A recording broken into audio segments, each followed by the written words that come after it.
The morning light crawled slowly across the frozen wasteland, casting long shadows over the wreckage of burned-out vehicles and broken weapons that littered the snow, as if the earth itself had frozen in the middle of a scream the war had moved. Beyond this valley, but 250 Russian Marines had been left behind, stranded cut off, and slowly being encircled by enemy patrols. They had been holding position for 3 days, with no food, little ammunition, and no hope. Their radios barely worked, and the cold cut deeper than the shrapnel in their flesh.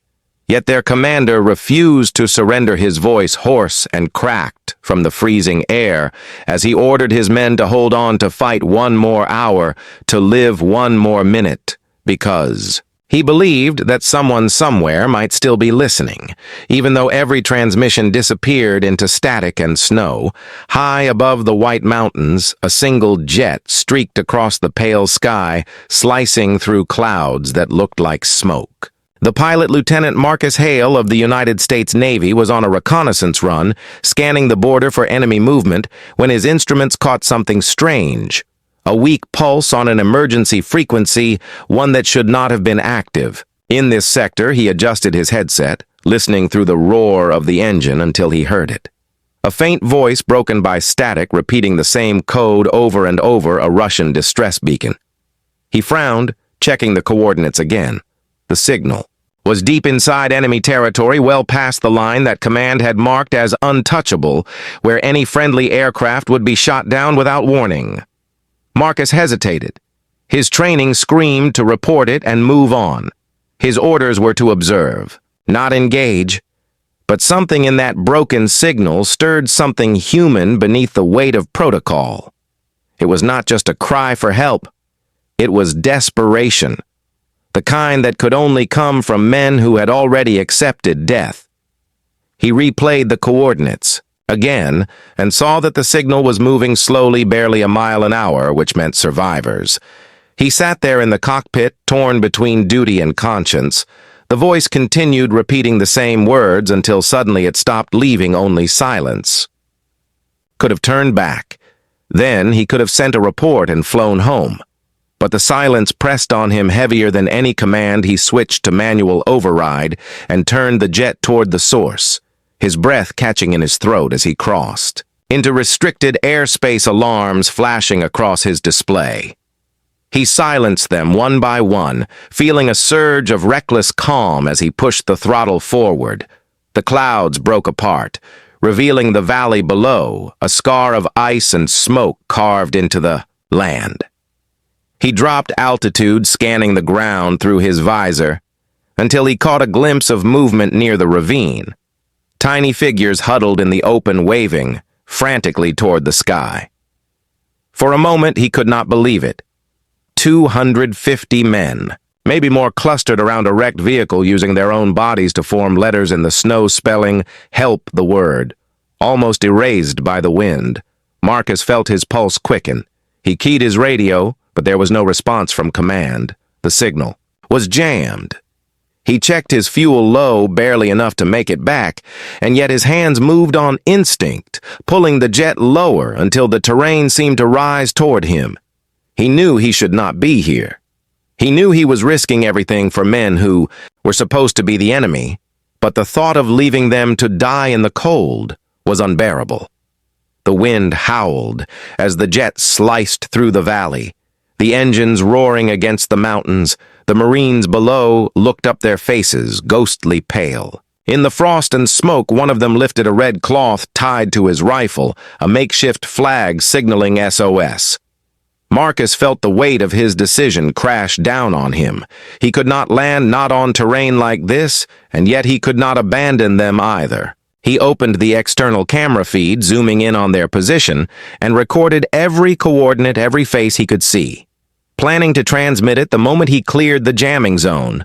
But even as he did, the valley erupted in flashes of light artillery. Shells raining down from the ridges above the enemy had found them. Explosions tore through the ice, sending shards of frozen ground into the air. The Marines scattered, taking cover behind the wreckage. Marcus swore under his breath, gripping the controls. As he pulled the jet higher, trying to draw the enemy fire away from them, tracers streaked past his canopy, so close he could see the red glow reflected in the glass.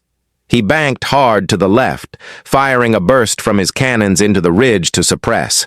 Their fire had worked for a moment, but now every anti-air unit in the sector knew exactly where he was. He pushed the jet to its limits, darting through narrow passes that cut between mountains.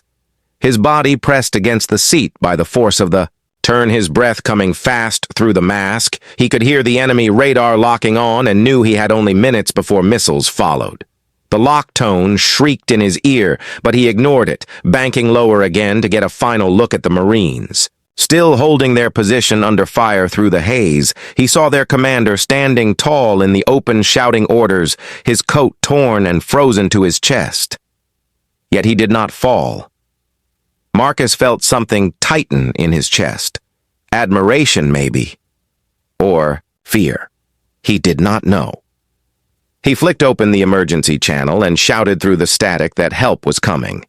Even though he had no plan and no authority to make that promise, he only knew that he could not leave them in this valley of death as he climbed back into the clouds, chased by enemy fire.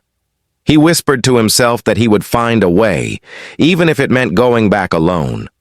When he returned to base, he would face command and every question they could throw, but none of it mattered. Not after what he had seen down there, the faces of men who refused to die quietly in the snow. Their courage burned brighter than the flares that marked their last stand, and he knew that this was only the beginning of something far greater than orders, something that would pull him back into that valley again, where 250 lives still waited beneath the cold sky, hoping that someone still believed they were worth saving.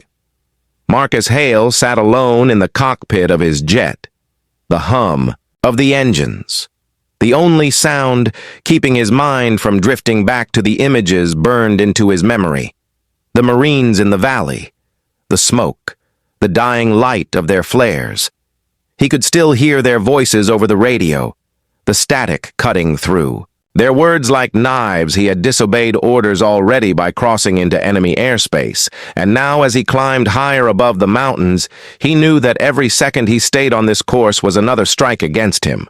But turning back felt impossible. The thought of those men freezing in the dark haunted him like ghosts pressing against the glass of his visor.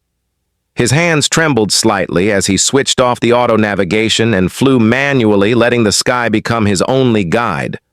Command was calling for him, the encrypted frequency, flashing red across his screen, but he ignored it.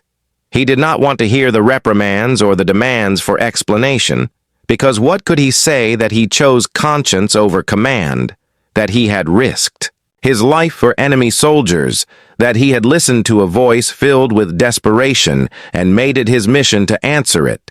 He turned the dial instead to an open band, scanning for any trace of the Marines' transmission, hoping that by some miracle their signal would return. But all he heard was the hiss of the storm growing stronger as the weather thickened around him, visibility dropping until the clouds swallowed the horizon. He leveled his jet and took a deep breath, planning his next move. If he could not land, he would have to find another way to reach them, perhaps a low-altitude supply drop, maybe a message relay, if he could make it back to base and convince command to authorize an operation. Though he knew that was unlikely, the politics of this war had already drawn too many lines, and rescuing trapped Russian Marines would not sit well with anyone. He thought of the men huddled together, their faces marked with frostbite and fear, and he felt something harden inside him. He had not joined the Navy to watch men die simply because they wore the wrong uniform. He adjusted his heading toward the nearest Allied base far behind the line, but as he did, a blip appeared on his radar, moving fast from the east. Then another, and another. His stomach clenched. Enemy interceptors. He was being tracked. The missiles they had fired earlier were not meant to destroy him. They had been meant to scare him, to mark his position. And now the real hunters were closing in. He banked, sharply descending again into the mountain passes where radar would lose him for a while. His jet screamed through the narrow gorge, the snow and stone rushing past in a blur. He felt the vibrations ripple through the frame, the altimeter flashing. Warnings. But he did not care. He needed time to think. Every instinct told him to escape, yet every image in his mind drew him back toward the valley, toward the Marines who would soon be overrun. He thought of their commander standing in the open, defiantly shouting over the gunfire, and the way those men had formed the word help with their own bodies, knowing full well no one might ever see it. Marcus knew he could not live with himself if he did nothing. He tapped the console, opening a secure channel to a contact he trusted in reconnaissance, a woman named Lieutenant Alana Ruiz, who owed him a favor. Her voice crackled to life the moment the link stabilized. She sounded surprised to hear from him, especially on an encrypted line during an unauthorized flight. He told her everything quickly before she could stop him. The signal, the trapped Marines, the coordinates, the artillery barrage. There was a long silence on her end. Then she whispered that he was insane, that command would court-martial him for even mentioning this. But beneath her fear, Marcus heard the same thing that had pushed him forward. Humanity she promised to relay. The information discreetly to someone who might help, but it would take hours, maybe longer, too long. Marcus realized as he saw the flashes of the enemy interceptors cutting through the clouds behind him, his time was up. He could not wait for approval or backup. He would have to go back alone. He cut the transmission and turned the jet once more toward the valley, pushing the throttle until the engines roared like thunder.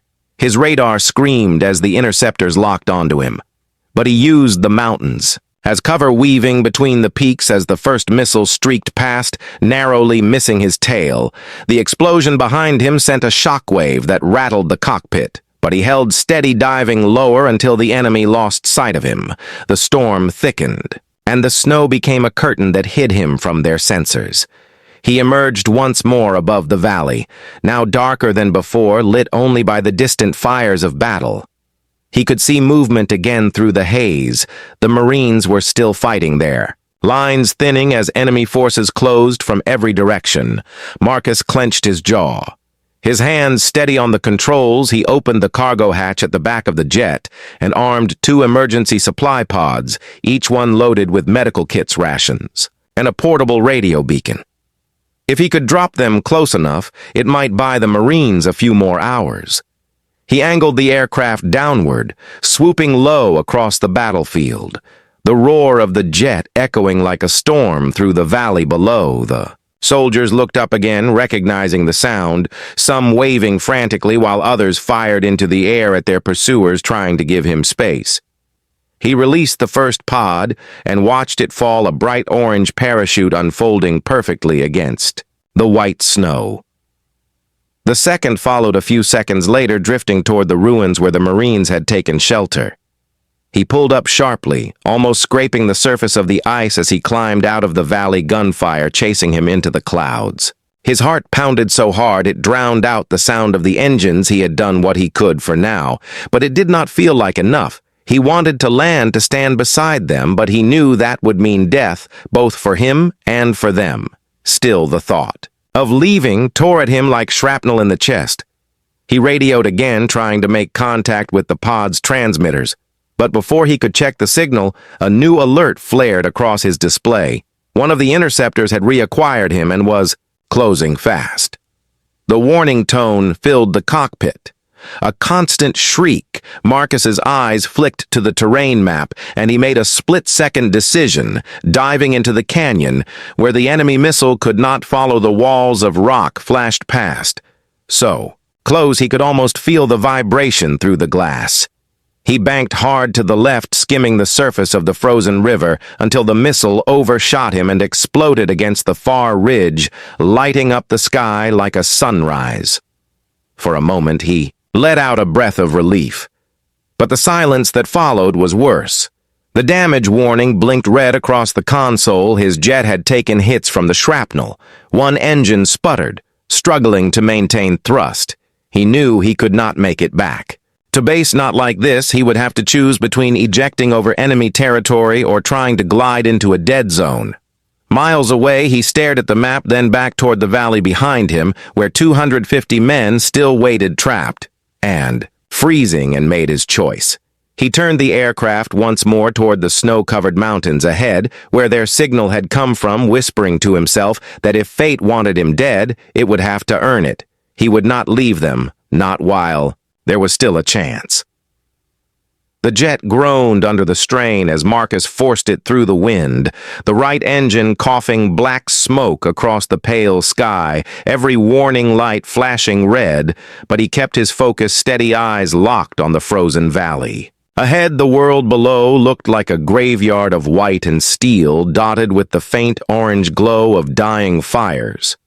The radio crackled in his ear, a weak voice breaking through the static. It was the Russian commander, the same one whose distress call had pulled him here. The man was shouting something in broken English, saying they had wounded, saying they could not hold much longer. Marcus felt his throat tighten. He had no authority to be there and no backup to rely on, but hearing that voice erased any hesitation. He angled the jet downward, feeling the violent shudder as air resistance tore at the frame. The landscape rushed up toward him faster than his mind could process the cliffs rising on either side like jagged knives of stone. He guided the plane low, threading it between the ridges, sparks flying as the wingtips clipped branches from frozen pines below. He could see the Marines trapped behind a barricade of debris, enemy soldiers advancing in waves from the tree line, their rifles flashing in bursts that lit the snow with fire. Marcus clenched his teeth and dropped his altitude again just enough to let the roar of his engines shake the valley like thunder. He wanted them to know someone was still fighting for them, even if it was just one man. He activated the emergency supply release again. The last of the cargo, now armed with flares, smoke grenades, and a portable beacon meant for rescue operations. He dropped it as close as he dared the parachute opening. Perfectly, and drifting straight into the center of the Marines' position, the Russian commander looked up briefly. His arm raised in salute as if he knew what Marcus was risking. Then the enemy fired a missile from the ridge, a streak of smoke that grew larger in his mirror. He had only seconds to react, pulling the stick hard left and diving low into the canyon. The missile whistled past, missing him by meters and exploding against the far wall. The shockwave slammed into the jet, rattling every bolt. But Marcus held firm, forcing the aircraft level again, his pulse a drumbeat in his ears. The damage was worse than he realized. The control panel flickered half dead and the left wing showed signs of fuel leakage. The smell of burning metal filled the cockpit. He knew he had minutes, maybe less, before the engine failed completely. Ejecting meant survival, but abandoning the Marines meant death for them. And that was something he could not do. He thought fast, scanning the terrain for any possible landing site. The radar showed a stretch of flat ice near the ravine, the same area he had seen before, barely large enough for a fighter landing if he hit the ground at the right angle, and if the ice held, he could use the jet as both shield and cover for the men below. He throttled back the engines, cutting speed as the valley opened ahead. The Marines below were firing desperately, their formation collapsing under relentless pressure. Marcus brought the jet lower, the ground rushing toward him, the alarms screaming a chorus of mechanical panic. He ignored it, gripping the controls so tight his knuckles went white when the landing gear touched the ice. It was like striking stone.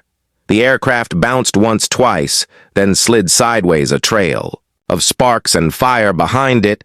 He braced himself as the jet came to a grinding halt just short of the ravine, the sound of cracking ice echoing beneath him. The silence afterward was deafening. The snow whipped across the broken wings, the canopy half shattered. Marcus ripped off his mask and unbuckled himself, climbing out into the cold air, every muscle screaming in protest. The Marine stared in disbelief as the American pilot emerged from the wreckage, his flight suit streaked with frost and smoke. He waved them forward, shouting over the roar of distant artillery to move toward the jet for cover. Bullets snapped through the air as the enemy realized what had happened and redirected their fire toward him. Marcus grabbed the emergency packed from the cockpit, slinging it over his shoulder, and ran toward the nearest group of soldiers, waving his arms for them to take the supplies. He had no translator, but none was needed. Desperation had its own language. The commander met him halfway, gripping his arm hard and nodding once. A silent understanding between warriors. Marcus pointed toward the far side of the valley where he had seen the entrance of what looked like an old railway tunnel. He motioned for them to move the wounded. That way, the commander barked orders and the Marines began to move, dragging the injured across the ice as explosions thundered closer. Marcus turned back to the wrecked jet and opened the last compartment, retrieving the flare gun and a single thermal beacon. If he could signal Ruiz, she might still be able to direct an extraction team. A burst of gunfire tore through the air, forcing him to dive behind the wing bullets, punching holes through the fuselage. The enemy was closing in. He popped up long enough to fire the flare high into the sky, a streak of crimson cutting through the storm. It was a gamble, but it might just be enough for someone to spot them. He could hear shouting in the distance, engines revving, tanks maybe, or trucks, approaching fast. The Marines were halfway to the tunnel, but they were too exposed. Marcus ran to the nearest body of cover, firing short bursts from the emergency carbine attached to the seat kit. His shots found targets among the advancing troops, but there were too many of them. Every time one fell, another appeared from the smoke. He felt the sting of shrapnel graze his shoulder, but he kept moving, calling out for the Marines to keep going. The Russian commander refused to leave, staying beside him and firing until the rifle clicked empty. Marcus handed him his spare sidearm and nodded toward the tunnel again. The man shook his head and shouted something Marcus could not understand, but the meaning was clear. He would not leave without the last of his men. Marcus turned to look toward the horizon, where the flare still burned dimly against the gray sky. And for a moment he thought he heard the faint, distant roar of engines, not enemy ones, but heavier, faster aircraft cutting through the wind. He did not let himself believe it yet. He focused on buying time. Every second. A lifetime of noise and movement. The ice beneath them cracked with every blast, the air thick with smoke and fire. He could barely see through the chaos, but he kept firing until his last magazine clicked empty. The Russian commander was shouting, again pointing toward the tunnel, and Marcus turned just in time to see the last of the Marines disappear inside. He felt a surge of relief, but it lasted only a heartbeat, before another explosion threw him backward, slamming him into the ice. His vision blurred, the sky spinning above. He tried to stand, but the pain in his side told him something was broken. Still, he crawled forward, dragging himself toward the wreckage of his jet. Where the beacon still blinked faintly, he pressed the activation button and whispered through cracked lips, "A single message, coordinates and code, just in case anyone was listening." Then he looked up as shadows passed overhead, jets streaking across the clouds, missiles descending in perfect arcs toward the enemy. Positions, the night turned into fire and thunder, the shock wave rolling over him like a wall. He smiled through the pain, knowing that his flare had been seen and that the Marines would live to fight another day, even if he would not, as the snow fell gently around him. He let his eyes close. The last sound he heard was the echo of engines fading into silence. The storm had turned the valley into a white blur, where sound and sight dissolved into chaos. The air smelled of burned metal and frozen earth as the smoke drifted from the shattered ridge. The enemy lines lay broken for the moment, but Marcus Hale could barely move, his body numb from cold. An impact, the wreck of his jet burned behind him, its fire a lonely beacon in the endless snow. He forced himself onto one knee, coughing blood into the frost. His vision wavered, the edges dark, but he could still hear the voices of the Marines somewhere beyond the smoke. Their shouts faint as they regrouped near the tunnel. The sound gave him purpose. He pushed himself upright, staggering across the ice, leaving a trail of red behind him. Every step felt like dragging a mountain, but he would not stop, not while there was still movement in that valley, not while those men still had a chance. When he reached the nearest group of Marines, they turned their weapons on him instinctively before realizing who he was. The foreign pilot who had fallen from the sky. Their commander rushed forward, pulling him by the arm and shouting orders. In Russian, Marcus could not understand the words, but he caught the urgency. The commander pointed to the west, where enemy reinforcements were gathering along the ridgeline, the silhouettes of tanks visible through the snow. Marcus nodded, though. He could barely hear anything, his ears ringing from the last explosion. He took the flare gun from his belt, the last signal he had, and fired it straight up into the sky. The red trail burned against the gray clouds for a moment before vanishing. Into the storm. The Marines began moving fast, dragging the wounded toward the tunnel entrance. The commander stayed behind with a few men covering their retreat, firing bursts at the advancing shadows. Marcus joined them, taking a rifle from a fallen soldier. His hands shaking from the cold, he steadied the weapon against the ice and fired each shot with careful precision. His vision narrowed to the rhythm of trigger and breath. One heartbeat, one bullet, each impact, sending enemy troops diving for cover, but they kept coming. Their shouts echoing through the valley, the sound of tracks grinding over ice growing louder. Marcus realized that the tanks would reach the tunnel before the Marines could all make it through unless someone stayed behind to slow them down. He looked at the commander and saw the same realization in his eyes. The man said something in Russian that Marcus could not follow, then pressed a medal into his hand before turning to run toward the tunnel. Marcus looked. At the small piece of metal heavy and cold in his palm, he understood it as a gesture of trust, maybe even gratitude. He closed his fist around it and turned back toward the ridgeline as the first tank emerged from the snow, its gun turret swinging. Toward him, he ran for the wreck of his jet. The flames still burning through the wind, he climbed into the cockpit and tore open the panel beneath the seat, revealing the emergency charge, a last resort device designed to destroy classified equipment. On crash sites, but it could serve another purpose now. The sound of engines grew louder, the ground vibrating under his boots. He armed the charge, setting the timer, and ripped the beacon from its mount. He needed to draw the tanks closer before it. Detonated, he staggered out of the cockpit, waving the beacon high, the red light pulsing through the snow like a heartbeat. The enemy vehicles turned toward him, their gunners opening fire bullets, tearing through the wreckage and sending shards of metal flying. He kept moving, stepping back toward the edge of the ravine where the ice cracked and moaned under his weight. He could hear the shouts of the Marines behind him, the commander yelling for him to run. But Marcus only smiled through blood, and cold whispering that this was enough. This was the reason he had come. The first shell hit near his feet, throwing him to the ground. The beacon flew from his hand, sliding across the ice toward the burning jet, the light reflecting in his cracked visor. He pulled himself up again, crawling forward, every movement. Agony, the tanks were almost on top of him, their barrels aimed low, ready to finish it. The timer on the charge blinked faster each second, a countdown that matched the slowing rhythm of his heart. He looked once more toward the tunnel, where the last of the Marines vanished into the dark, and he felt peace settle over him. A strange quiet that dulled the noise of war.